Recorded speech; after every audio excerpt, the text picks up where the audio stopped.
안녕하세요. DJ 헤라입니다. 오늘의 사연 시작해 보겠습니다. 살다 보니 참 별일이 다 있는 것 같습니다. 안녕하세요. 저는 올해 42살 되는 회사 다니는 한 주부입니다. 회사 잘 다니면서 일 열심히 하던 제게도 이런 일이 생길 줄은 정말 예상도 못했네요. 제가 오늘 사연으로 여러분께 들려주고 싶은 이야기는 일단 형님 동서 사이에 생긴 일입니다. 제가 형님이고 제 이야기의 주인공은 바로 저희 동서죠. 동서랑은 시작부터 썩 그렇게 좋았다고 할 순 없었어요. 저와 남편은 동갑인데 남편과 3살 더 어린 남동생이 결혼하겠다 데려온 여자는 저희와 동갑이었습니다. 처음 시댁에 인사를 왔을 땐 정말 사람 좋은 척은 다 했는데 딱 하나 제 눈에 띄는 게 있었죠. 아직 시동생과는 결혼하기도 전인데 저와 자기를 자꾸 비교를 하는 겁니다. 이제 형님 될 뿐이라고 하셨죠. 동현 씨 이야기 들어보니 아주버님이랑 형님은 저와 동갑이라고 하던데 요즘 시대에 호칭보단 그냥 편하게 친구 사이로 지내시죠? 네? 아무리 그래도 첫 대면부터 그건 좀 차차 친해지고 난 뒤에 정해도 될 문제 아닐까요? 아무리 그래도 지금은 제가 형님인데. 요즘 시대에 형님이고 동서가 어딨어요? 나이 차이 나지도 않는데 서로 존대하기 불편하지 않겠어요? 그냥 서로 편하게 지냅시다. 이제 곧 식구들 사이에 격식 지키자 딱딱하게 굴면 편하게 지낼 수도 없잖아요. 저희 시부모님은 말이죠. 딱히 이런 동서의 말에도 크게 딴소리하는 분들이 아니셨어요. 시어머니도 어머 그러니? 얘들이랑 동갑이야? 그럼 더 잘됐네.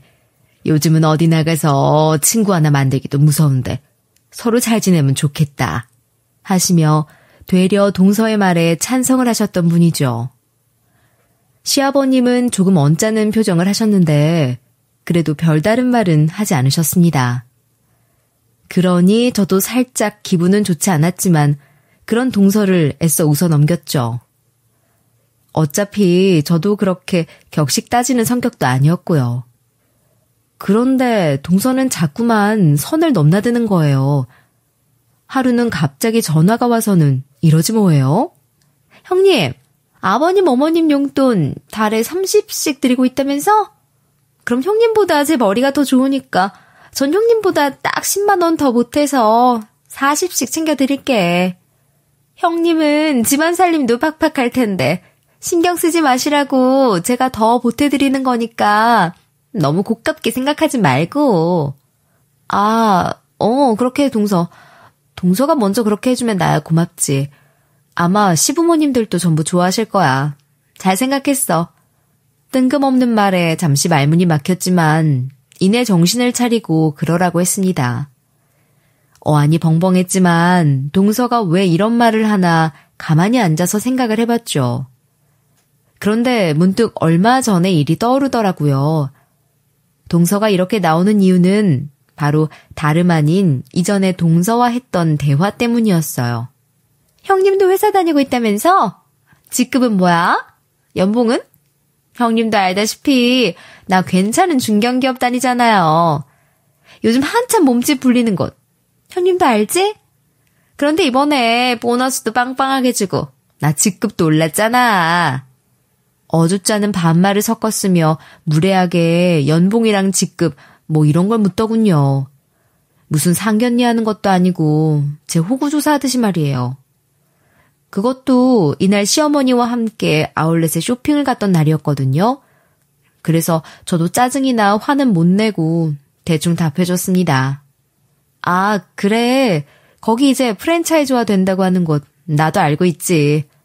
나는 그냥 연봉 괜찮은 회사 다니고 있어. 지금은 팀장으로 일하고 있고.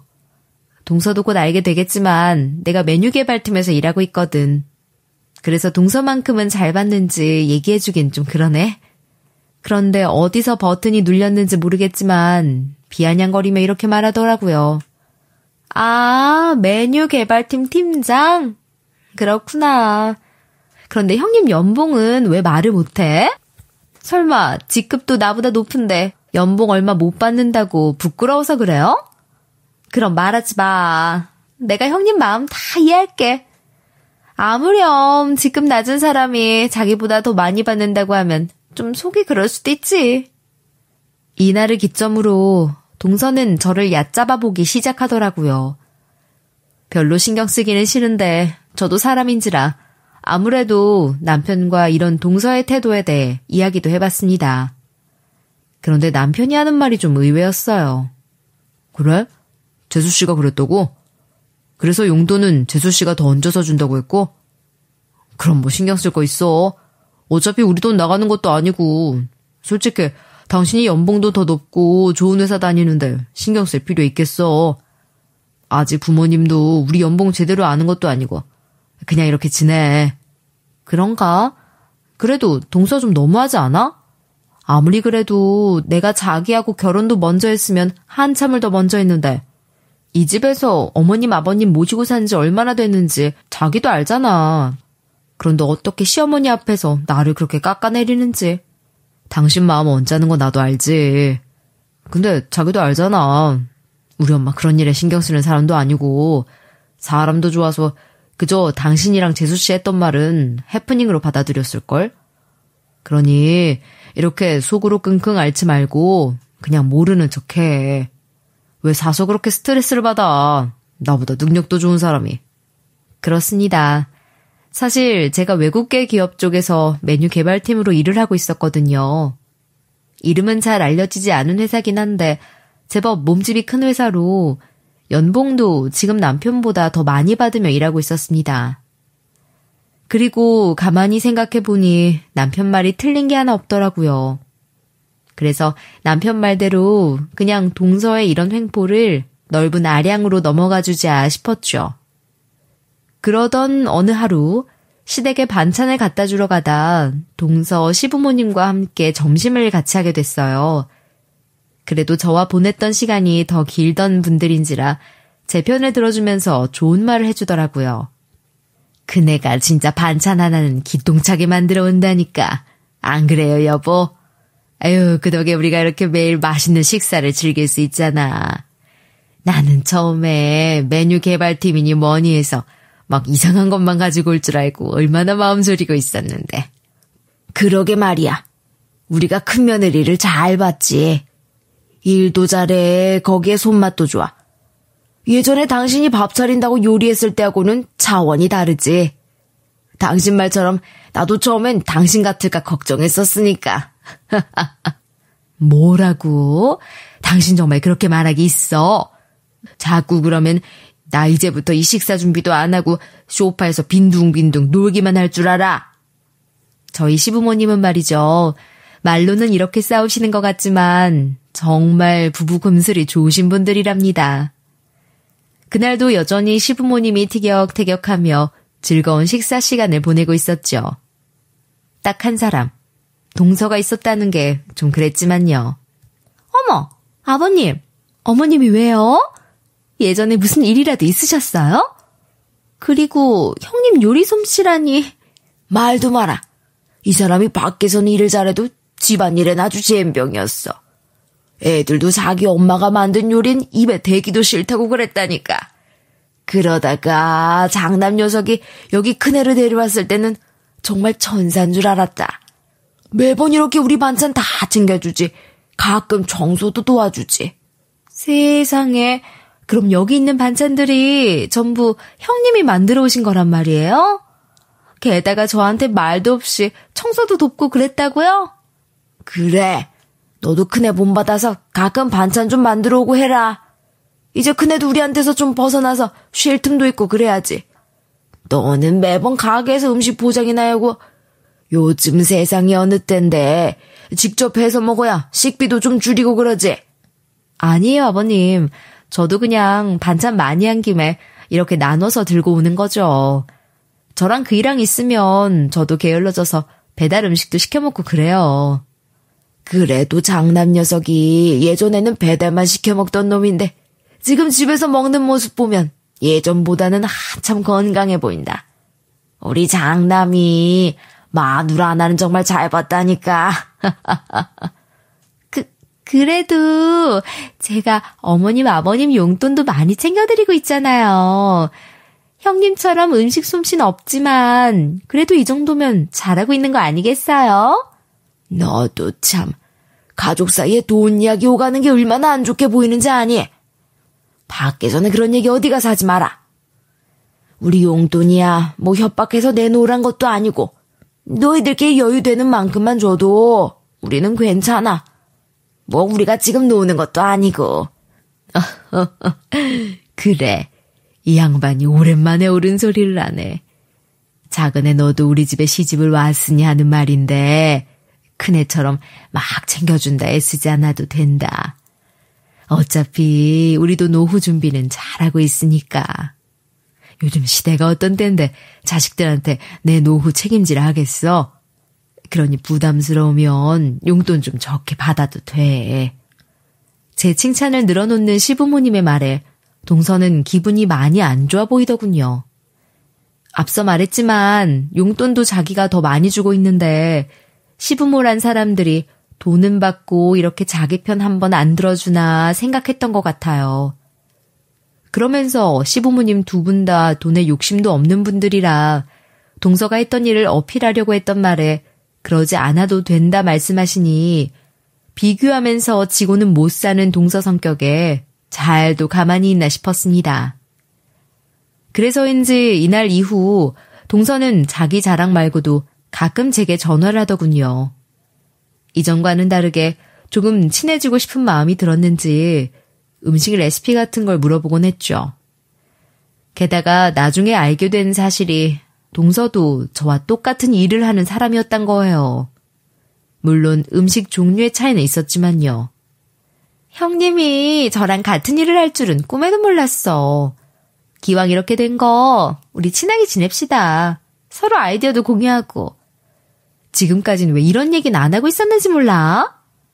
뭐 레시피 공유하는 거야 어렵진 않은데 그런데 서로 연구하는 분야가 달라서 도움이 되려나?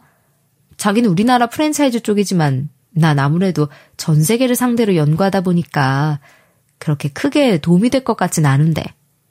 설마 형님 내가 예전에 좀 안 좋은 태도 했다고 나 무시하려고 그러는 건 아니지? 친하게 지내기 싫다던가. 그러면 나 정말 상처할 것 같은데? 연봉은 있는 사실로 얘기했던 거니까 너무 속상해하지 마시고 우리 앞으로는 친하게 지냅시다. 하지만 이전 동서의 태도도 있었고 저는 동서와 그렇게까지 친하게 지내고 싶진 않았어요. 사람이 바뀌지 않는다는 것쯤은 단연간의 사회생활로 익히 알고 있던 사실이니 말이에요. 특히나 같은 업계의 사람이 레시피를 공유하자는 말이 썩 달갑게 다가오진 않았거든요. 그래도 동서는 바싹 제 옆에 붙어서 뭐라도 하나 건져보겠다 생각한 모양인데 절대 그렇게 해주고 싶진 않았죠. 그래도 전혀 음식으로 부딪히지 않을 순 없었어요. 하루는 시댁에서 김치를 한번 해줬으면 좋겠다는 얘기를 전해 들었거든요. 저는 그 말에 살짝 난감한 기색을 표했습니다. 사실 저희 부부는 한국인이지만 김치를 잘 먹지 않거든요. 그러니 자세한 조리법이라든가 그런 것들은 제게도 어색했죠. 형님, 이번에 어머님이 김치 좀 해달라는 거 들었어? 어떻게, 이번에도 형님이 해서 갈 거야? 아, 동서, 그게 말이야. 우리 집에선 둘 다 김치를 잘 안 먹어서 제대로 된 레시피가 없거든. 그래서 지금 인터넷 찾아서 맛있다는 레시피들 뒤져보고 있는데 확 와닿는 게 없지 뭐야? 그래? 별일이네. 형님이 못하는 요리도 있고. 아무튼 형님이 김치하기는 어렵다 이거지? 그럼 내가 이번 주에 형님 집에 괜찮은 레시피 찾아서 들고 갈 테니까 한번 봐줘요. 이번에 김장은 내가 알아서 해볼게. 이날만큼은 동서에게 좀 고마운 마음도 들었습니다. 제가 하지 못하는 일을 동서가 대신해주는 감도 없지 않아 있었으니까요.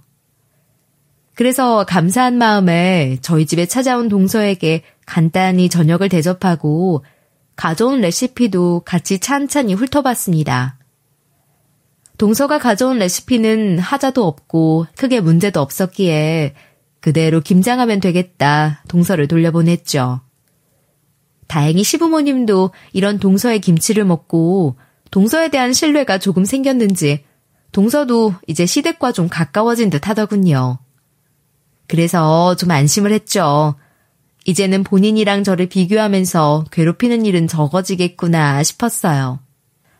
그러다가 동서가 회사에서 괜찮은 레시피를 개발하게 됐는지 대박 승진을 하게 됐다면서 저희 부부에게 연락을 하더군요. 솔직히 말해 그 연락을 받고도 함께 축하해주고 싶은 마음은 들지 않았습니다. 은연중에 저를 무시하는 사람인데 제가 그런 마음이 들었다면 호구죠. 하지만 시댁 눈치를 봐서 동서를 축하하러 갈 수밖에 없었죠. 형님, 이번에 제가 진짜 레시피 괜찮은 놈 개발해서 엄청나게 좋은 자리에 앉게 됐거든요? 그래서 그런데 축하 기념으로 맛있는 거 하나 해주지 않을래요? 예를 들면 갈비찜이라든가 제가 갈비찜을 워낙 좋아해서 그리고 어머님 아버님도 오랜만에 고기 한번 씹으셔야죠. 며느리 대박 승진인데. 그래? 축하해. 그런데 어머님도 그렇고 아버님도 그렇고 집에 냄새 배는 거 싫어하시니까 갈비찜은 내가 집에서 알아서 해갈게. 그래도 괜찮지? 그러면 동서가 말했던 대로 이번 주 주말에 시댁에서 보자. 자기가 승진했는데 승진턱을 내도 모자랄 마당에 저한테 요리를 해오라는 동서가 황당했습니다. 그래도 뭐 좋은 게 좋은 거라고 생각하며 요구했던 갈비찜을 해갔죠. 그러자 아주 좋다고 맛있다면서 뼈까지 쪽쪽 빨아대며 먹더라고요. 당연히 시부모님도 좋아하셨고요. 전 속으로 다행이다 싶었고 주말 동서의 승진 파티는 점심에 먹은 제 갈비찜과 저녁으로 좋은 고급 레스토랑 코스 요리로 마무리했습니다. 그래도 양심은 있었는지 대접은 해주더라고요. 그런데 형님, 내가 이런 자리 만든 건 말이야. 사실 형님한테 내가 부탁하고 싶은 게 있어서 그랬거든. 나도 알아. 형님이 나 그렇게 좋은 사람으로 생각 안 하는 거.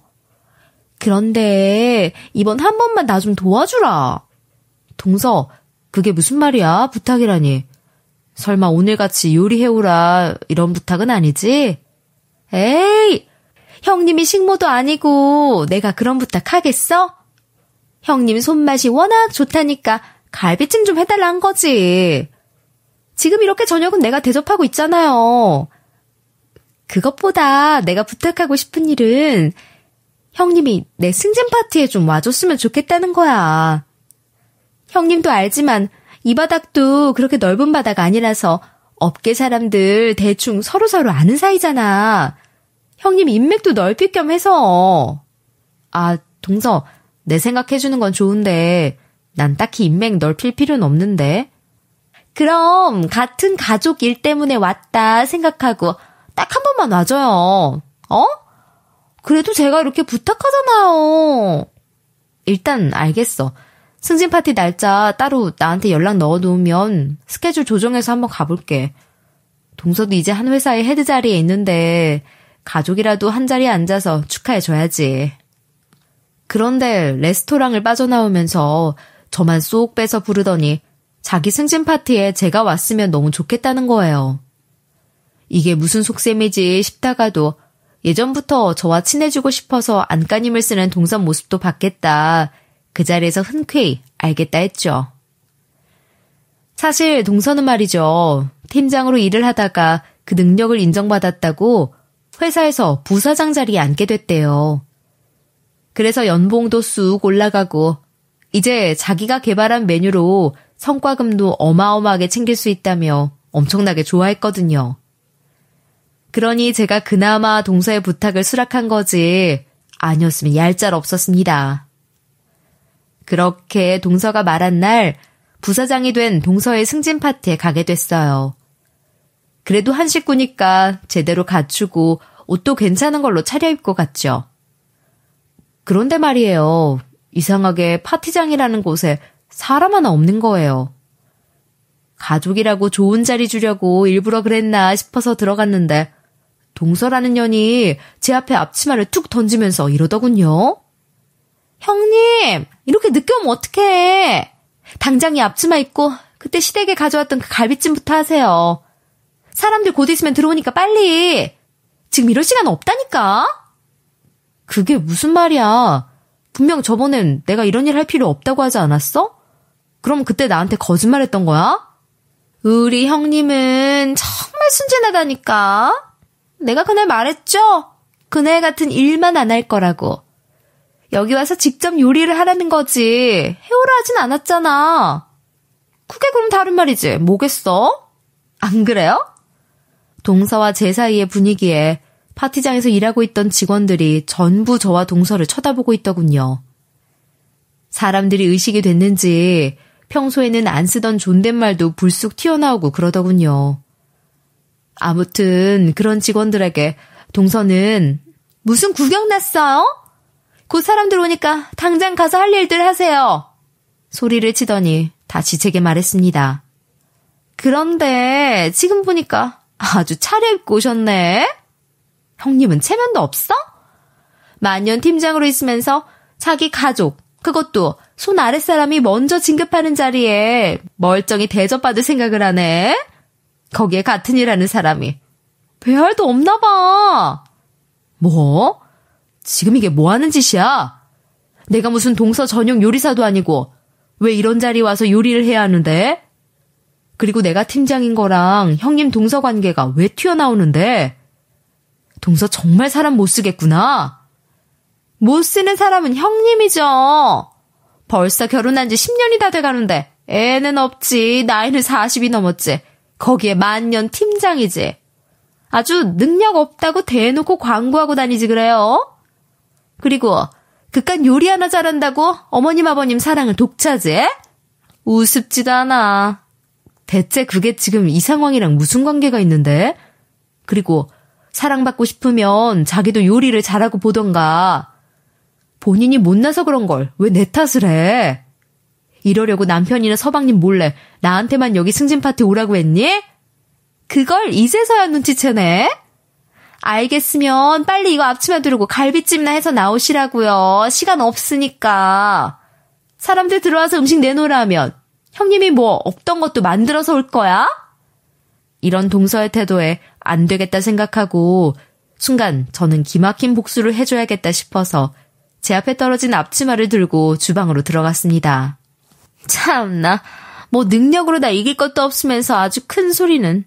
저렇게 꽁무니 빠져라 도망갈 거면 애초에 덤비질 말든가. 거기에 나보고 못난 사람? 누가 못난 사람인데? 동서는 자기가 이겼다고 생각했는지 기세 등등해서 크게 혼잣말을 했고 저는 저대로 악에 받쳐 요리를 시작했어요. 이 요리로 밖이 어떻게 될지 뻔히 알고 있었지만 말이에요.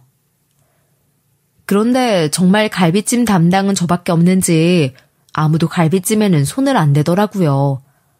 그래도 재료는 다 손질이 돼 있고 소갈비 핏물은 빼놨기에 제 머릿속에 있는 레시피대로 요리를 했습니다. 아시겠지만 갈비찜이란 요리인 생각보다 정성이 참 많이 들어가는 요리입니다. 대충 고았다가는 고기가 질겨서 못 먹게 될 수도 있고 국물에 맛이 충분하지 않은 경우도 있죠. 그래서 사실 이렇게 급하게 만드는 요리가 아니라 애초에 먼저 말을 하고 오래도록 푹 고아야 맛있는 음식인 것을 같은 업계 종사자인 동서도 뻔히 할 텐데 처음부터 부탁을 했다면 제가 들어주지 않을 걸 알았으니 일을 이렇게 만들었겠죠. 아무튼 그렇게 1시간 반 정도 흘렀나 밖에서 웅성웅성 소리가 들리더군요. 중간중간 크게 동서가 인사를 하는 소리도 들렸고요. 아, 이제 사람들이 왔구나 생각하고 있는데 동서가 벌컥 들어와서 갈비찜 다 준비됐으면 당장 내오지 않고 뭐해요? 하며 저를 재촉하더군요. 내가 갈비찜까지 했으면 끝이지 나르는 것도 해주리? 나머진 동서가 해. 난 성질나서 더 이상 여기에 있기도 싫으니까. 어차피 같은 일 하는데 본인이 해도 될 일을 왜 나한테 맡겨서 이 사다를 만들어? 그리고 앞치마를 냅다 동서의 얼굴에 던지고 주방을 나갔죠. 동서는 뒤에서 이게 뭐 하는 짓이야? 무슨 저딴 년이 다 했어? 하며 방방 뛰고 난리가 났는데 뭐 그러거나 말았거나 전 그대로 파티장으로 나가서 제가 만든 갈비찜이 나오기만을 기다리고 있었습니다. 동서의 눈에 띄지 않는 구석으로 가서 말이죠. 이제 곧 재미있는 광경이 펼쳐질 예정이었거든요. 그렇게 직원들이 제가 만든 갈비찜을 예쁘게 담아서 테이블마다 세팅을 시작하더라고요. 손님들 상에 하나 둘씩 음식이 쌓여갔고 저마다 기다리느라 시장했는지 수저를 들고 음식을 먹기 시작했습니다. 그렇게 10분이 지나고 삽시간에 아수라장이 되고 말았죠. 여기저기서 속이 안 좋은 사람들이 생겼는지 웁웁 하고 있고 입에 거친 쌍욕을 늘어놓는 사람들도 있었습니다. 이거 갈비찜이 왜 이래? 어이 김 부사장, 이거 갈비찜은 자네가 직접 만든 레시피로 만든 거라고 하지 않았나? 네? 네, 왜 그러세요? 이번에 제가 새로 개발한 갈비찜 레시피로 만들었는데 뭐가 잘못됐나요? 자네가 직접 와서 한 입 먹어보고 말을 해. 사람 불러놓고 이런 음식을 내오다니 어디 단단히 고장난 거 아니야? 어떻게 대접을 이런 식으로 할 수 있어? 한 손님이 단단히 화가 난 모양인지 동서를 향해 삿대질을 하면서 직접 갈비찜을 먹어보라고 화를 내면서 말하니 그제야 본인도 사태의 심각성을 알았는지 당장 제 앞에 있던 제가 만든 갈비찜을 먹더군요. 그리고 제 예상과 한치의 오차도 없는 행동을 했죠.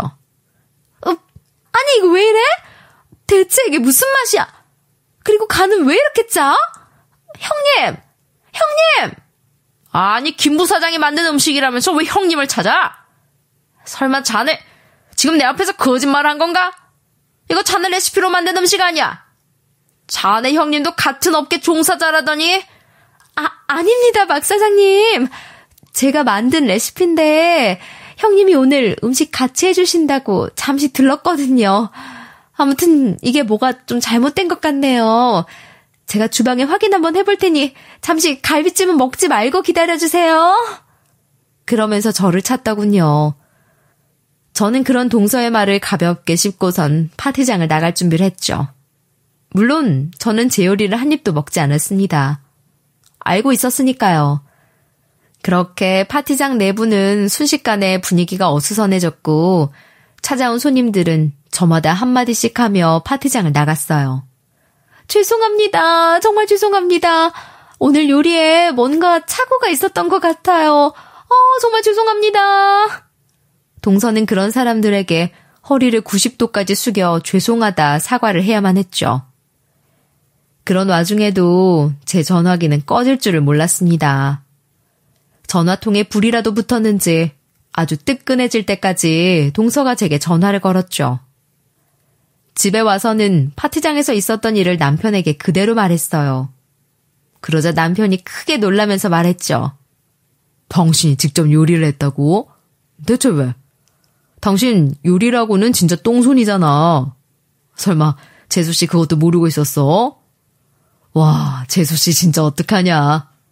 그 사람 승진 파티 잘 마무리한 거 맞아? 몰라. 나왔을 때 난리 나고 입구에서 90도로 인사하고 사과했으니 뭐 어떻게 잘 마무리했겠지. 나한테 요리시킨 것도 모자라서 내가 그런 것까지 신경 써야 해? 어린애도 아니고 알아서 했겠지. 그렇습니다. 저는 말이죠. 회사에서 메뉴 개발이라는 팀의 팀장으로 일을 하고는 있지만 직접 요리를 하는 사람은 아니었습니다.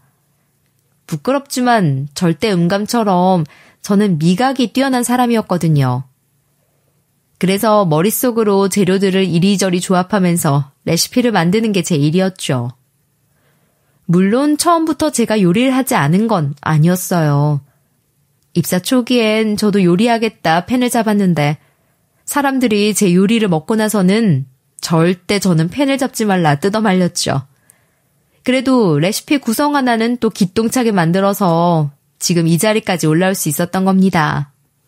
이야, 재수씨가 아주 자기 꾀에 자기가 넘어갔네. 당신이 매번 반찬이랑 음식들 사서 부모님 댁에 가져다 드리는 것도 모르고 말이야. 나도 예전에 당신이 만든 거 한번 먹어봤다가 큰일 났었는데. 거기 온 손님들 속은 괜찮대? 그리고 제 요리를 그렇게 칭찬하시던 시부모님, 특히 시어머니는 저와 같은 똥손을 가진 분이세요. 그래서 시댁 사람들은 예전부터 대부분 밖에서 음식을 사 먹는 버릇을 했고 시부모님 양쪽 모두 주방일이라곤 하나도 모르는 분이셨죠. 그런데 제가 이 집에 시집을 왔으니 제 입장에서는 아주 금상첨화인 셈이었죠. 그러니까 말이야. 안 그래도 다들 쌍욕하면서 나가더라. 그러길래 왜 가만히 있는 사람을 건들기를. 내가 어머님 앞에서 좀 얌전히 있으니까 아주 순한 토끼처럼 보였나 보지? 참, 사람도 제대로 볼 줄 모르나 보다. 어떻게 그 자리까지 올라갔대? 그래도 한 팀의 팀장을 맡으면서 사람 관리도 신물나도록 해봤을 사람이 말이야. 그나저나 엄마 아빠한테는 어떡해? 내가 먼저 말해놓을까? 당장 당신 부르시면 당신만 혼나고 말 텐데. 내가 당하고만 있을 위인이야? 상관없어. 어차피 난 당당한데 뭘. 나한테 되지도 않는 노동시키고 뻔뻔하게 나왔으면 이 정도 일 겪을 생각은 했어야지. 그러게 사람을 보고 덤벼야지. 내 아내지만 당신도 참 별난 사람이라니까. 그래서 내가 이렇게 당신이랑 오손도손 살지. 일단 너무 걱정은 하지 마.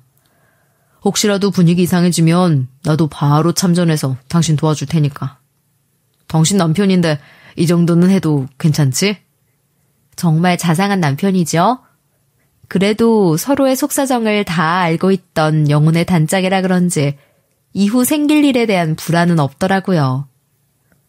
아니나 다를까 시부모님은 이날 동서 파티장의 소식을 전해 들었는지 모든 가족을 모아 불렀고 저와 남편 역시도 함께 시댁으로 향했습니다. 가니까 동서가 잔뜩 붉어진 얼굴로 제 멱살을 잡을 기세를 하더군요. 저는 아무것도 모른다는 듯이 어깨를 으쓱하고 말았죠. 어머님! 저기 형님이 제 승진 파티 와서는 정말 해도 너무한 짓을 하고 가신 거 있죠? 저 그네 사람들 앞에서 얼굴 들기도 창피했어요. 다들 저한테 쌍욕하고 저는 90도로 굽혀서 인사하고.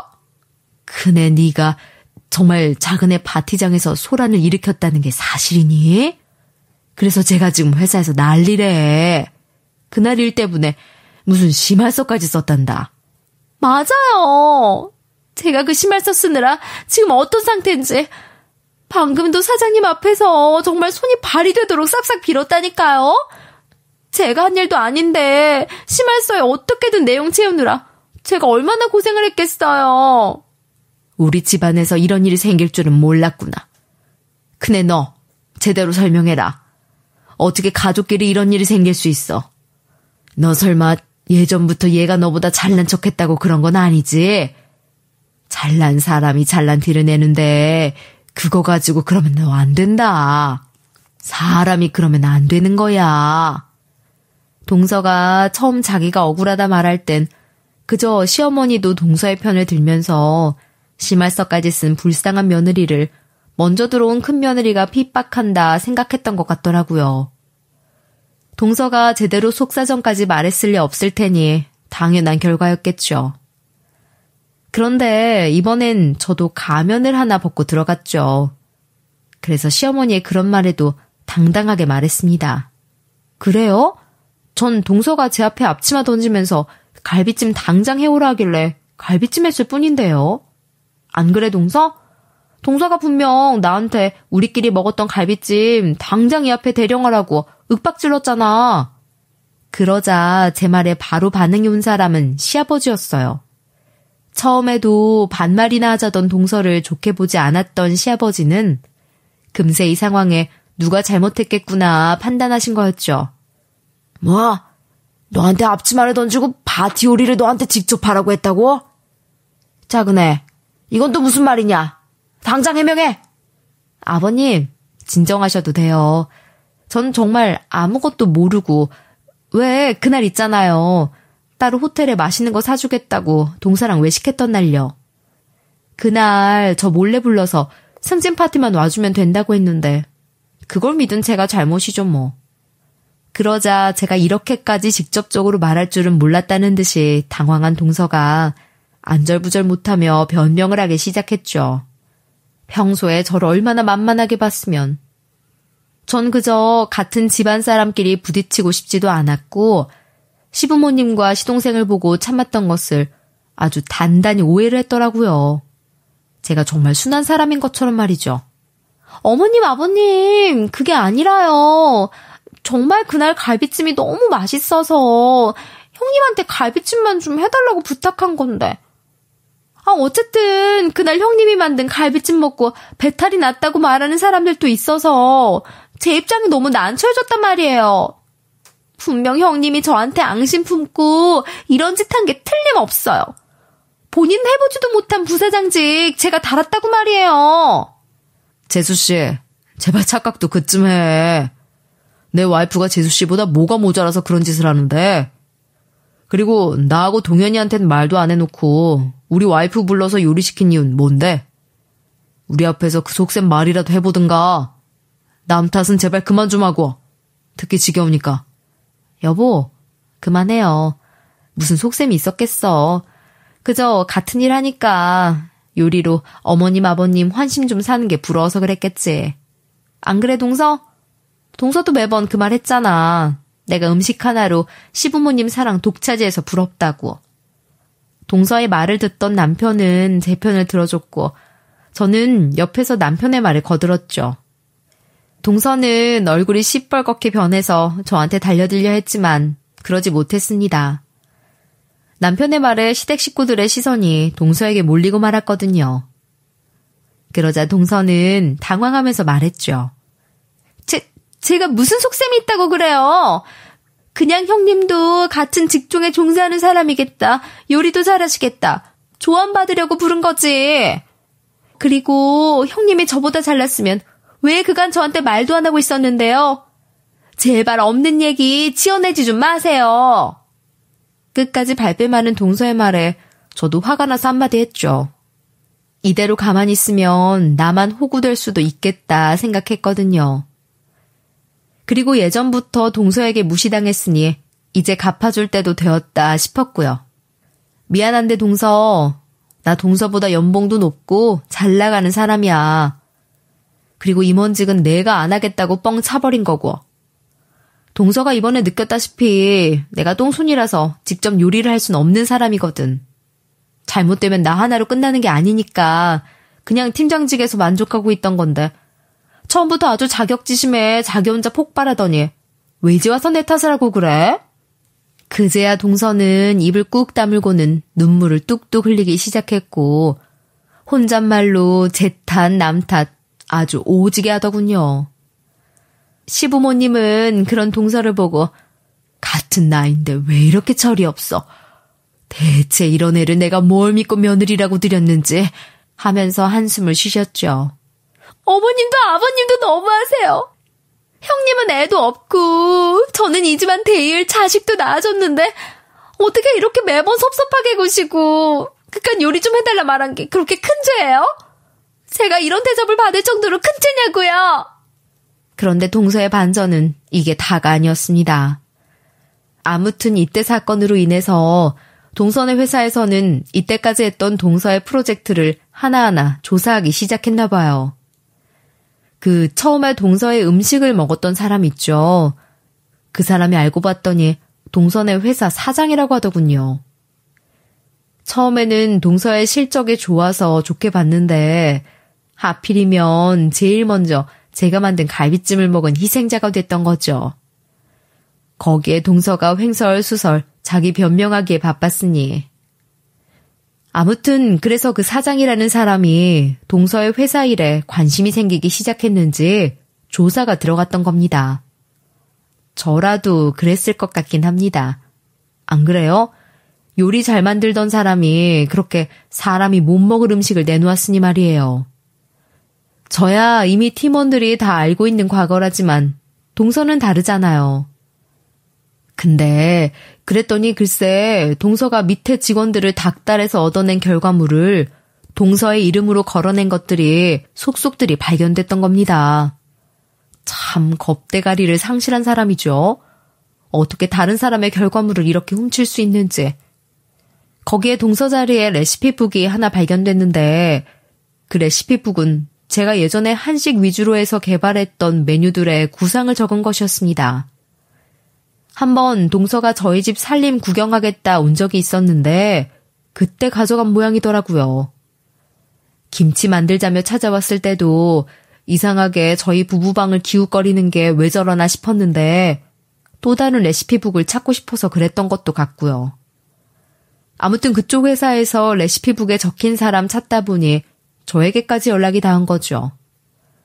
그 때문에 동서의 부사장 승진은 취소됐고 회사에서도 거의 쫓겨나다시피 한 위치에서 얼굴도 제대로 못 들고 회사를 다니는 모양이더라고요. 뭐? 당신 레시피북까지 가져가서 자기 것이냐 굴었단 말이야? 와, 내 동생이 아주 도둑년이랑 결혼을 했군 그래. 그래서 그 회사에선 뭐래? 손해배상이라도 해준대? 당신 레시피로 지금까지 음식 개발해왔던 거잖아. 뭘 그런 거 가지고 손해배상 얘기했겠어. 어차피 그냥 구상만 해놓고 안 쓸 것들이었어. 왜 당신이랑 결혼하겠다 설칠 때 만들었던 거거든. 어떻게든 쉽게 내 손으로 직접 요리해서 시댁 식구 대접해 줄 거라고 말이야. 아, 그때 그 퓨전 요리들 말하는 거지? 이야, 재수씨 정말 대단하다. 또 어떻게 그걸 가져가서 잘 쓰긴 했네. 당신도 알다시피 내가 요리를 못 만드는 사람이지 레시피 하나는 기똥차게 만들잖아. 그래서 회사에서도 인정받고 다니는 거고. 그런데 아무래도 동서가 거기 적힌 레시피를 그대로 참고해서 신메뉴를 만들었던 모양이야. 그래도 재수씨 운은 좀 있는가 보다. 만약 당신이 만들었던 그 레시피로 당신 회사에서 메뉴 출시라도 했으면 어쩔 뻔했어. 바로 법정으로 갈 텐데. 아무튼 간도 큰 사람이야. 어떻게 보면 산업 스파이 노릇한 건데 난 간이 콩알이라 그런 짓 절대 못해. 저와 남편은 이제 그날 일 이후로 동서 이야기로 우스갯소리를 하며 재밌게 보내는데 시동생은 아닌가 봅니다. 하루는 시동생이 저희 집까지 찾아와서 하소연을 하더라고요. 아니 어떻게 사람이 그럴 수가 있냐? 자기 엄청난 커리어 우먼이라면서 내기 팍팍 죽이면서 나댈 땐 언제고. 내가 이혼하자고 했더니 연수는 어떡하냐고 바지가랑이 잡고 울더라. 꼴의 애기 엄마라고 마음 약해지고. 나 이제 어떻게 살아 형? 아내 얼굴 집에서 보기도 싫은데. 그런 자기 동생을 보면서 남편은 안타깝다는 듯이 말하더군요.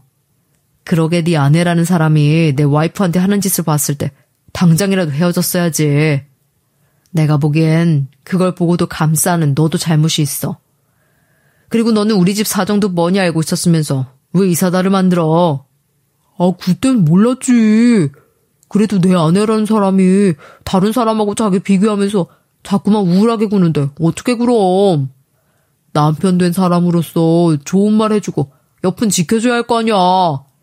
그것도 사람을 봐가면서 했어야지 미련한 동생아. 그래서 너 계속 재수씨랑 같이 살 거야? 하긴 넌 연수가 있어서 좀 고민이긴 하겠다. 아무래도 아이한테 아빠 없는 것보단 엄마 없는 게 더 크니까. 그러니까 말이야. 내가 정말 왜 그랬지? 형, 사람이 사랑에 빠지면 아무것도 안 보인다고 하더니 정말 이런 경우를 두고 말하는 건가 봐. 내가 정말 그때 미쳤었지. 동서는 그런 일이 있었지만 당장은 어떻게든 이 집안에 살 수 있을 것 같더군요.